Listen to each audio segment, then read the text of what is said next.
السلام عليكم ورحمة الله تعالى وبركاته. كسر دوّا قناة كنا مرة واحد مرة سد حد وأنا جوا ياسين قاسم علي ودين تويني برنامجك وحن مخالك أنا أبغى هذلينا ذاك قازقستان أنت على مخالك أنا جود قليل فضلا سبسكرايب صار جنالك لكن تعاوسين شير جري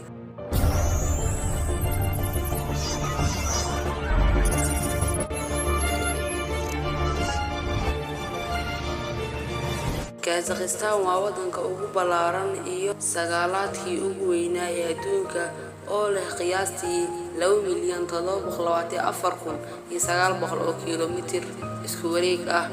Kazakhstan waa wadanka ugu weyn ee barta dhexe ee Aasiya dhaqaale ahaan taas oo dhalinaysa 60% GDP-ga gobolka. Ugu horeyn iyada oo loo marayo warshada saliideed waxa kale ee uu leeyahay kheyraadka macdanta oo ballaaran.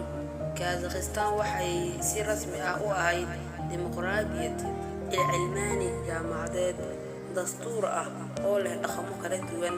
Kazakhstan waxay xuduud la wadaagtaa Ruushka, Shiinaha, Kyrgyzstan, Uzbekistan iyo Turkiga iyo sidoo kale qayb weyn oo ka mid ah badda Caspian-ka ah.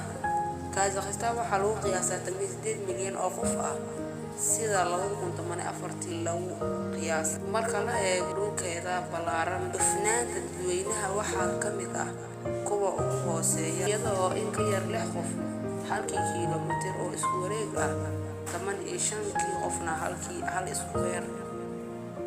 caasimadooduna waa Astana.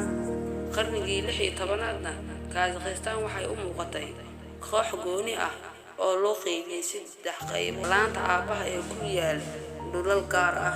Ruushka waxay bilaabeen in ay ka hortagaan bartamaha Kazakhstan qarnigii 18aad iyo qarnigii 19aad. Kazakhstan ama Jamhuuriyadda Kazakhstan waa wadan weyn oo dhex ku jir ah. waa wadanka 9aad ee ugu weyn adduunka. Kazakhstan waxay ku taalaa galbeedka Aasiya.